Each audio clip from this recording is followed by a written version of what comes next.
Hi guys, welcome back to another episode of Sin and Tonic. Today's story takes place near Sherwood Forest in the village known as Robin Hood's Village. How cool. Let's go. Sin and Tonic! I have got my new gin. This has got like a cocktail syrup and other delightfulness. It's gorgeous. It is really nice. Yeah. Cheers. So, today's case, near Sherwood Forest, in a little place called Edwinstowe. And yeah, it was known, I'm not lying, as Robin Hood's Village. How exciting. And I thought this was cute. The village church is claimed to be where Robin Hood married Maid Marian.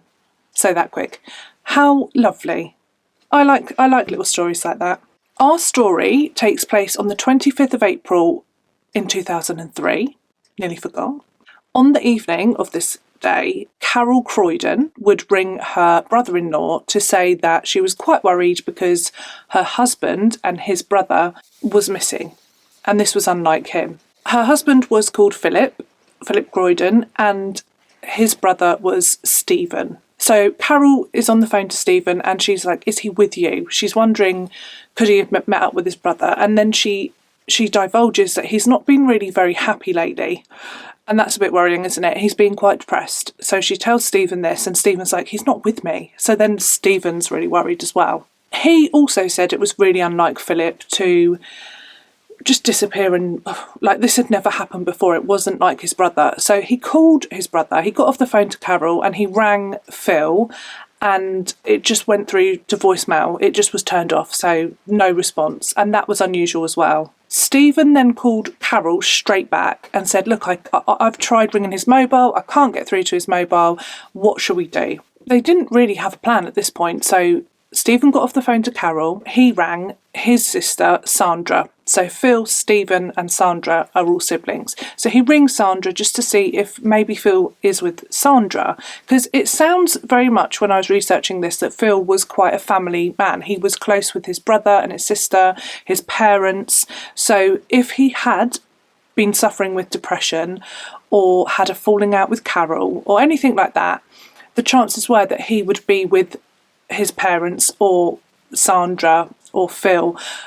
Unlikely, Stephen, safe, come on, you've only had one sip of gin. It was unlikely though that he would be with his parents in this situation if he was unwell with depression or had a trouble or a falling out with his wife, because really sadly his parents had already lost two sons. Two of their sons had died. So the three siblings, Sandra, Stephen and Phil, were always quite conscious to not stress their parents out too much, not worry them in any way. So Steve just thought he won't be at mum and dad's, not in this situation, but he might be with Sandra. And he wasn't. They decided not long after this, when he wasn't with Sandra, that they were going to report him missing. So they called the police and they didn't really get much sleep that night at all because they just were so worried about him and he continued to not get in contact with anybody. So first thing in the morning, Stephen would ring Carol again. Has he come home? Is he there? Like, please. No, he wasn't. And at this point, Stephen decided that he was going to go out and he was going to look for Phil. And he went to a fishing lake because this lake was somewhere that he and Phil, they would go together and do fishing. I'm so sorry. Can't speak. It's gone. They would go to this lake and fish on numerous occasions. So it popped into Stephen's mind anyway, and he went there. He thought perhaps that Carol wasn't being entirely truthful and that they'd had a row. That was his sort of thought process. So he thought that she just didn't want to say we've had a raging Barney and he's sodded off. So, but she was worried about him and that's why she called. So he half expected to find Phil asleep in his car, maybe by this lake, or a situation similar to that. This is just delightful, you know. Oh. Meanwhile, or previous to this, in the early hours of the 26th of April, so before Stephen has even gone to the lake to look for Phil, 36 miles away in room 328 of a hotel, a very gruesome discovery is made. An employee at this hotel had entered a room and found a dead body, a man. He had his hands tied behind his back, his wrists, with a tie, like a necktie, and he had a scarf around his eyes and stab wounds. This employee called the police straight away. There was a lot of blood in the room. So what a gruesome discovery. I always feel sorry for the people that discover these horrendous things, because you're never going to expect that, are you? So she calls the police, and the whole hotel room is now a crime scene because it's very obvious that this was a murder. It looked very much like there was a sexual motive behind this murder as well. And they could quickly ascertain who this body was because his belongings were in the room and his driving licence. And this was sadly the body of Philip Croydon. I think I've lost a tiny amount of weight, but I do think that's not going to stand me well for sitting on this bench in the future if I lose much more, because I can feel like my bones a bit. That was the upside to having a larger derriere. It wasn't long before Carol had police officers come to her house to let her know that they had found the body of her husband. Carol was absolutely beside herself when they broke the news to her, and she was just really confused about what her husband was doing in a hotel room 36 miles away. Sadly, Stephen and Sandra, at this point they were together, and they were on their way to go and see Carol. So Stephen had already looked around the lake, he'd got Sandra, and they were going to go and talk to Carol. And they were on their way when they got the phone call to say that Phil's body had been found. Carol, Sandra and Stephen would then drive over to their parents' house, Phil's parents' house, with the police liaison officers.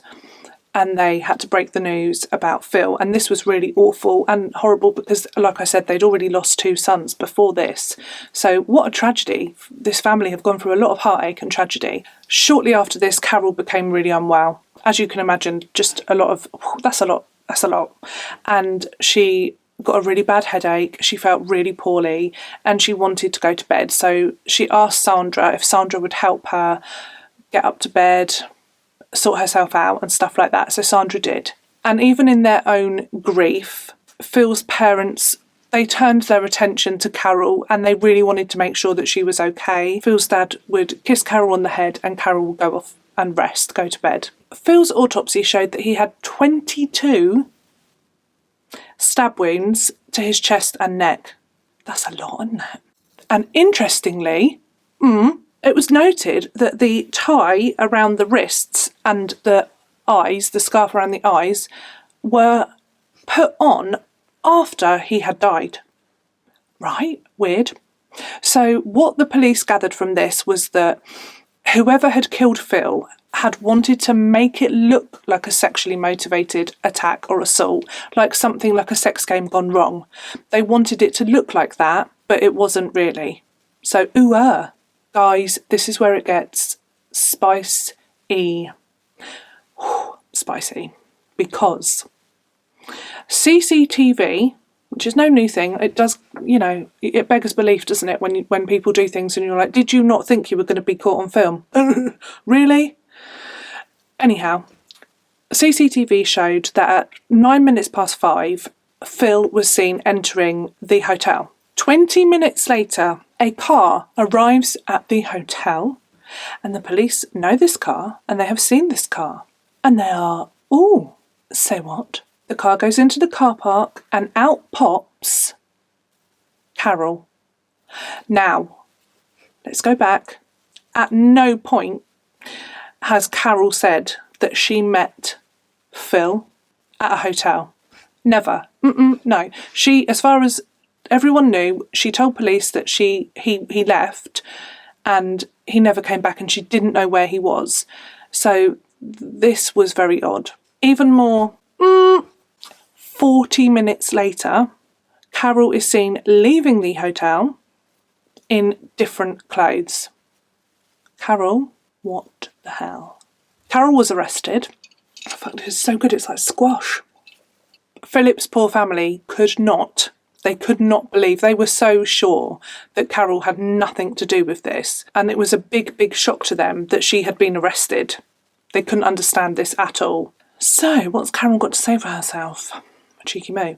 She said in her interview that the reason that she didn't tell the police about the hotel situation was because she was meeting Phil there to have I don't know how to say this, a swingers session?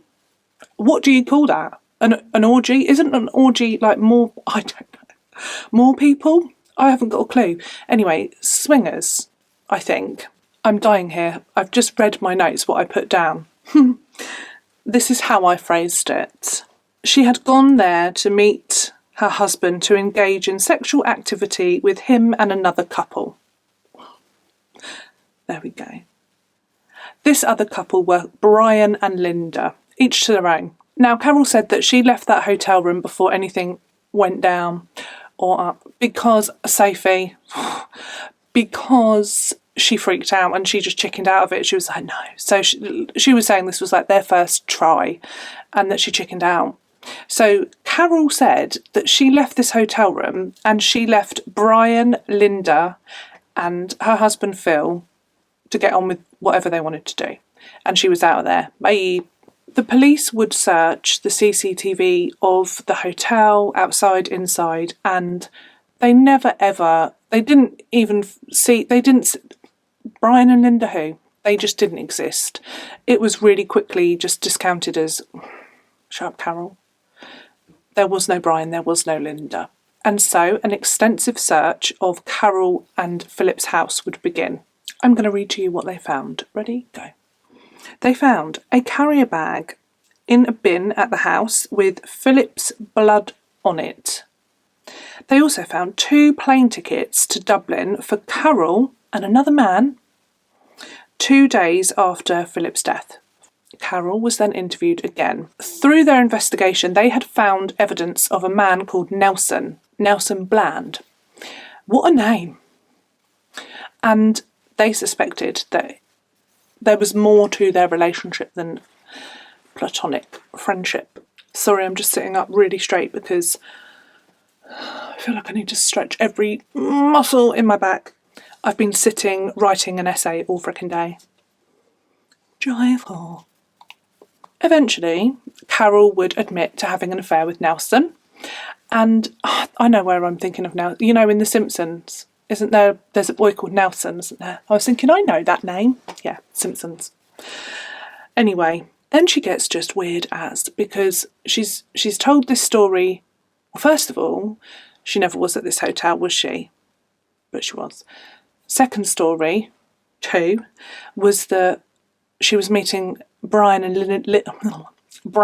Linda for keys in the bowl party, or swinging sexual relations. And now we're on story number 3. She claims that she went to the hotel to meet Phil. And who should turn up at this hotel but Nelson? Nelson turns up. So she opens the door, she lets Nelson in, and Nelson says to her, go away, I'll see you later. And so she leaves. She said that they would meet up later that evening and he would say to her, you will never see your husband again. The police arrest Nelson quick sharp. What number story were we on? 3?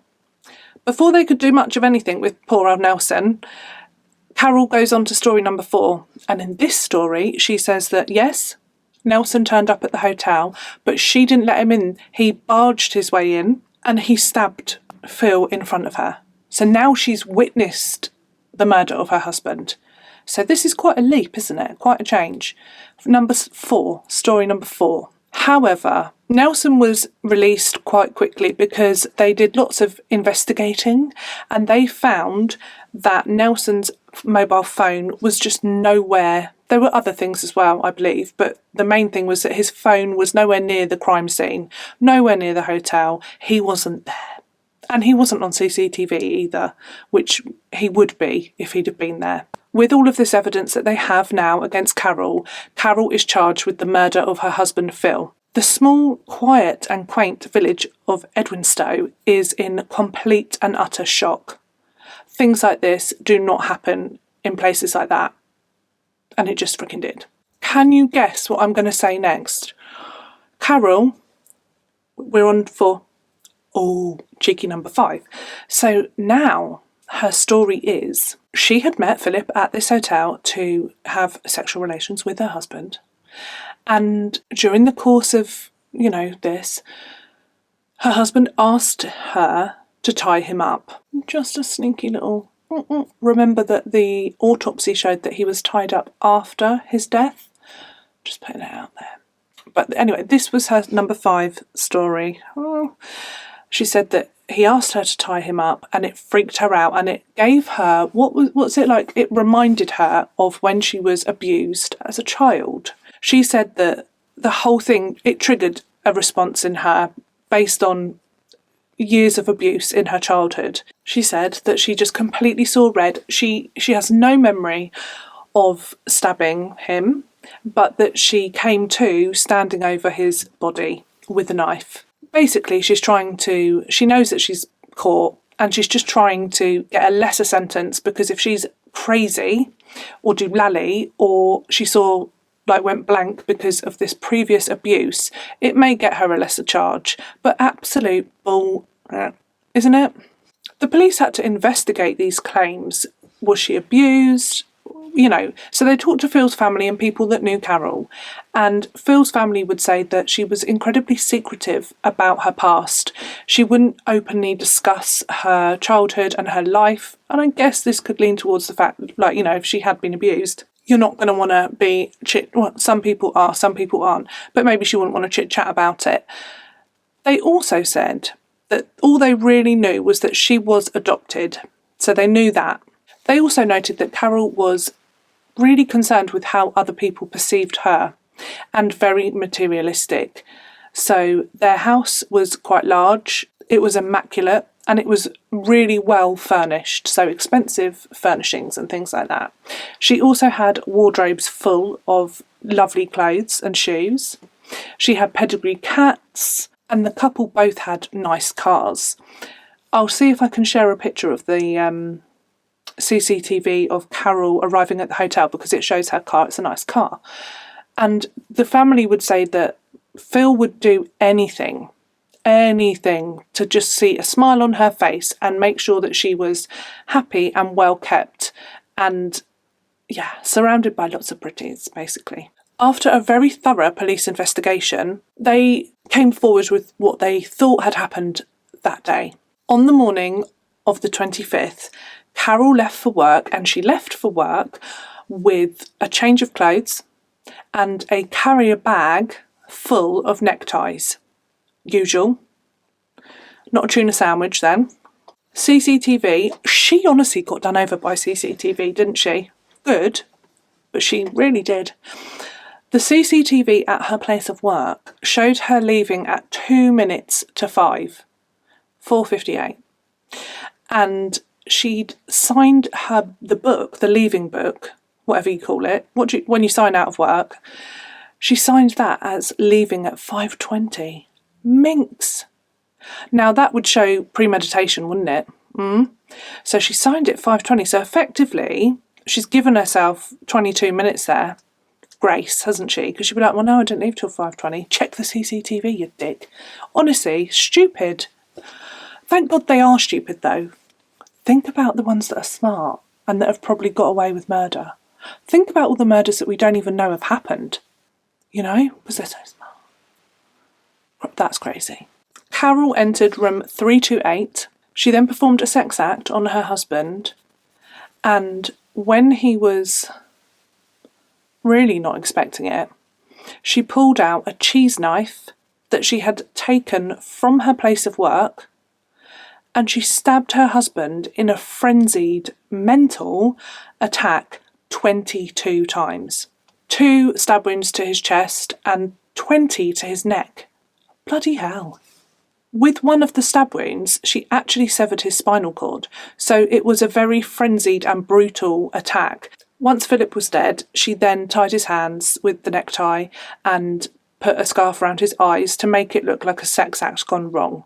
What seemed to be peculiar, and what was the police needed to get to the bottom of next, was motive, because there didn't seem to be a very good motive for this killing. I mean, there's never like a grand one, is there? You know, great, oh, okay, yeah, good.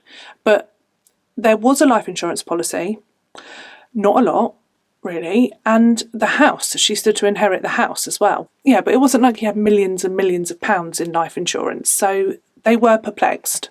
Again, this is where it gets spicy, right? When they did some digging into Carol's history, they found, I don't even know how you would do this, right? But they found that she had falsified her driving licence. I guess she gave the wrong information. I think maybe she did that, but she did that with her driving licence, her passport, and her birth certificate. How she managed that one, I don't know. And all of them said that she was 4 years younger than she really was. Why? Not 5 years or 10 years, 4. Isn't that odd? I think that's really odd. I want to know why.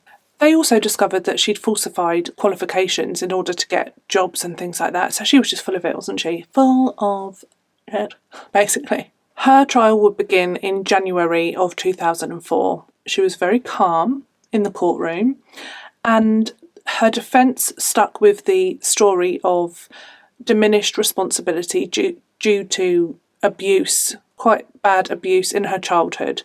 So they said that when he asked her to tie him up, it triggered something, and that's why she murdered her husband. She had lied so much that it was just hard to, difficult to believe anything she said, the boy that cried wolf and all that jazz. So the prosecution wanted to really make sure that the jury knew about all of these lies, because they didn't want as much credit on the possible allegations of child abuse. I don't think it was proven. I think it was probably more disproven than it was proven. And the prosecution's main argument here was that it was premeditated. So there were a number of things that she had done that would suggest she was planning on killing her husband. She took a knife from work. I mean, right, why? If you're not planning on using it. And I don't think she was planning on using it for cheese. She signed out of work incorrectly. She took a change of clothes with her, imagining that she was going to get blood on them. And the prosecution called a psychiatrist who had looked at Carol and, interviewed her, observed her, all that business. And they testified on the stand that there was no depression or mental illness. I mean, anyone that stabs their husband 22 times has got to be a bit freaking mental, but no, diagnosable mental health illnesses. And slowly but surely, the whole, diminished responsibility thing just fell flat on its face. So, on the 25th of February in 2004, she was then convicted of the murder of her husband, Philip Croydon. She never showed an ounce of remorse, and the family were just really gutted that at the 16-year sentence, they thought it was just far too low. And right, get this. I think this is bizarro. The lover, Nelson, that she was going to bugger off to Ireland with, or wherever it was, 2 days after she'd murdered her husband. Also, why not the next day? Anyway, so Nelson, he left his freaking wife and vowed to stand by her. Carol. But I love her so much. More fool you, Nelson. She tried to pin a freaking murder on you, mate. You were arrested. She said that you did it twice. She said that twice, actually. So he's going to stand by Carol, despite the fact that this woman, well, first and foremost, love, she's stabbed her husband 22 times in a ferocious and vicious attack. So how would you sleep with her ever again? Do you know what I mean? No. I hope he's moved on now. I hope he's found himself someone else. There's, Jesus. More fool you, sir. More fool you. Anywho, that is all I have on today's case. Couldn't believe that one when I was researching it. I was like, what? No, Carol. Couldn't believe it. She did such a good job. They all said that. She did a very good job of deceiving everybody into thinking that what a betrayal. Because do you remember Phil's dad was very kind to her, kissed her head goodnight when she was going up to lay down because it was all too much for her. Oh, Sandra, his sister, helped her into bed and supported her, and yeah, no one thought it was odd. She was a good actress. Anyway, I'm going to go inside and have myself a fun-sized bag of Maltesers. Oh, I'm going to finish my gin.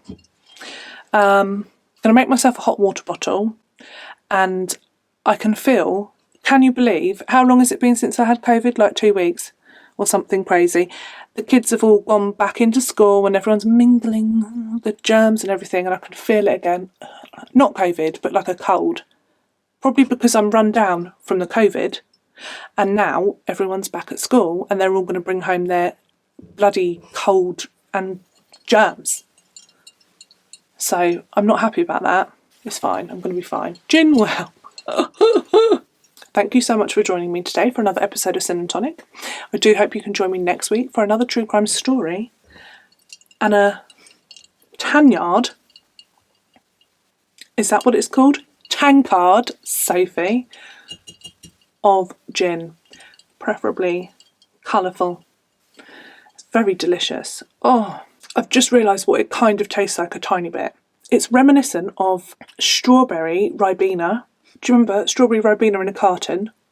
Oh, can you get that anymore? Oh my God, I need to Google that because that is gorgeous. And what else? It's also reminiscent of Umbungo in the Jungle. Do you remember Umbungo in the Jungle? Umbungo. Is it called Umbungo? Umbungo. Something like that, like a carton of like tropical fruit juice. I don't think you can get that anymore either. Or like a Rio. Can of Rio. Have a beautiful weekend, everybody. God, that gin has really, because it tastes like squash, it's gone down a bit too quickly and nicely. Oh, and I'm all fuzzy and warm in the head. What shall we do with the drunken Sophie early in the morning? One gin. Right, stop me before I carry on. I'm going to go. I love you all very much. And I shall see you next week for another one. Love you. Bye!